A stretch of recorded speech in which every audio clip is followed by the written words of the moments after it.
Investigating Raptors President of Basketball Operations Masai Ujiri on suspicion of misdemeanor battery on a police officer.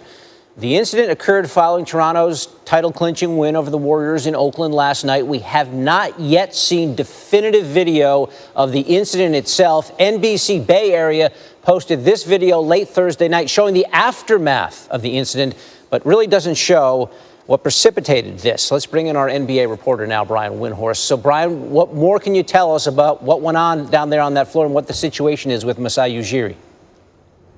Yeah, David, this is an unfortunate development. Masai watched the end of the game from the tunnel outside the Raptors locker room on television. Once the game was over, he came down the tunnel and wanted to go on the court to celebrate with his team. But because it was a trophy presentation situation and because it was the visiting team winning, there was new security procedures in place and new credentials required. Now, this is standard procedure in the NBA. Masai did not have that credential. In speaking to the Sheriff's Department this morning, they have said that they were asked by the NBA and arena officials to strictly enforce the credential policy.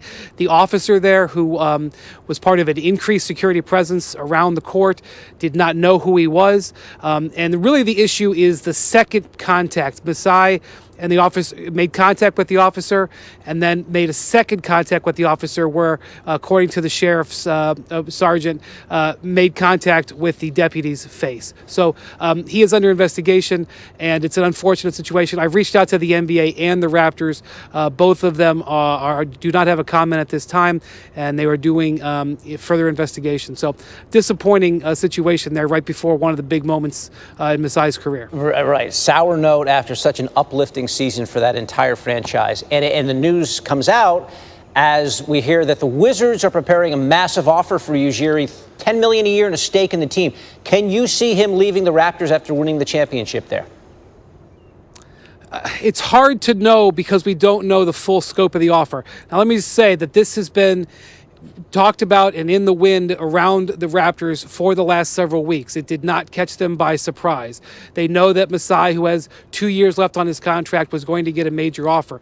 This could potentially be one of the largest offers ever made to an executive in the history of sports, because it may not just include oversight of the Wizards, but also oversight of the Washington Capitals and the other sports properties that Ted Leonsis owns in Washington, which are extensive, including the arena and a practice facility. Also, it possibly could involve, according to Woj, an ownership stake, which would make the value of the contract massively higher in the long run, and therefore it's not something maybe the Raptors can match, something like that. The Raptors have a complex ownership situation. They're owned by several different corporations. You can't just hand out ownership stakes. So it would be a stunning move to walk away from a champion, but to get him to even think about it, it would have to be a breathtaking offer, and that appears to be what the Wizards are going to do, and we'll see if he's even willing to entertain it. I hate to take the air out of the sails of the Raptors. They are on cloud nine right now after winning the title. They might lose their president of basketball operations, and they could lose Kawhi Leonard this offseason as well. Brian Windhorst giving us the very latest on the day after the NBA season finished up.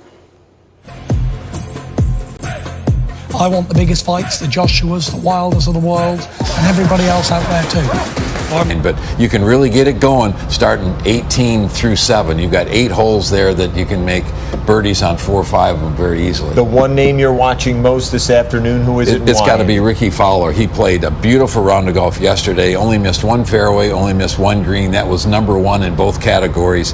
He really looks like he's in complete control of what he's doing.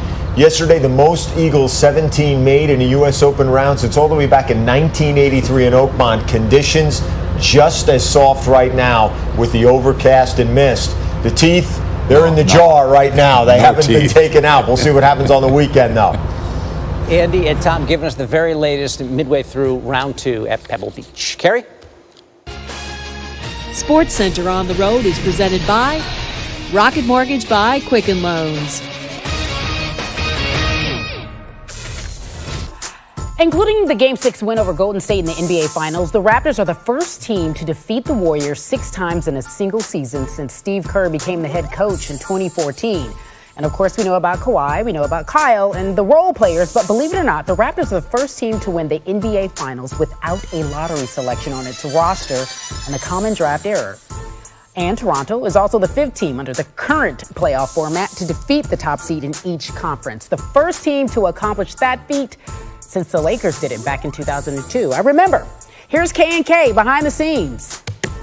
Well, that was my first question to you guys is how does this feel? So you can just start there. How does it feel? Words cannot even explain, really.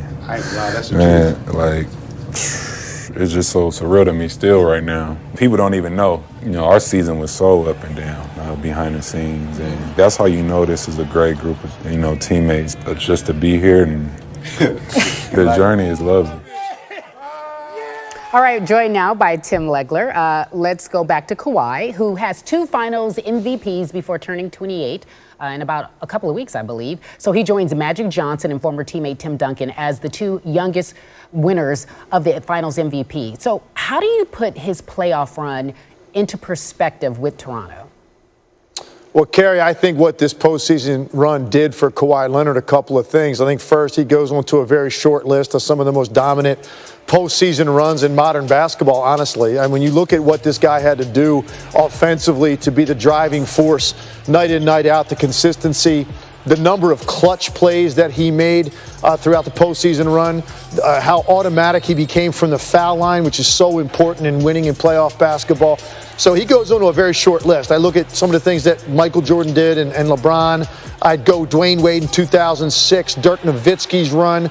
Kawhi Leonard's right there. But the other thing he did, maybe even more importantly, you know, for a while before his injury in San Antonio, he was always considered in that conversation, you know, top 3 in the NBA with LeBron and Kevin Durant, but no one really considered him the very best. I think now Kawhi Leonard can lay claim to that. Like, it'd be very difficult to debate against saying that Kawhi Leonard is the best player in the NBA with what he just did and the amount of responsibility on both ends of the floor. It was flat out a machine-like 2-month performance out of Kawhi Leonard, and something we're not going to forget for a very long time. Well, Tim, I just got to push back a bit. Can we say that about Kawhi? And there was no Kevin Durant, and obviously we saw Klay Thompson go down. People could argue that, no? Well, that's part of it, right? Part of it is availability, durability, and getting it done in the moment. So, you know, Kawhi Leonard, I think for a lot of us, because we didn't see him for 2 postseasons in a row, a lot of us forgot how great this guy was, and he disappears from the postseason landscape, comes back, and is the best version of himself. This is the best basketball Kawhi Leonard has ever played. So I think from that standpoint, yeah, he can make a serious argument for it. And look, it's debatable. It's very subjective. But I don't think anybody legitimately put Kawhi Leonard in that debate prior to this playoff run. I think now you could go ahead and make some really strong arguments that Kawhi Leonard is the best player in the game. No, fair. That's really good what you just said there. Always an education with you, Legs. Kawhi's future still up in the air as to what he will do. As for the Warriors, we don't know either. We'll talk about that in just about 10 minutes with Brian Windhorst. Again, Tim Legler giving us an education. So, folks, again, what do we have to talk about? What will happen with the Warriors? Klay Thompson down. Kevin Durant down. Season-ending injuries. What's next for these guys? We'll talk about it in just a few moments. David?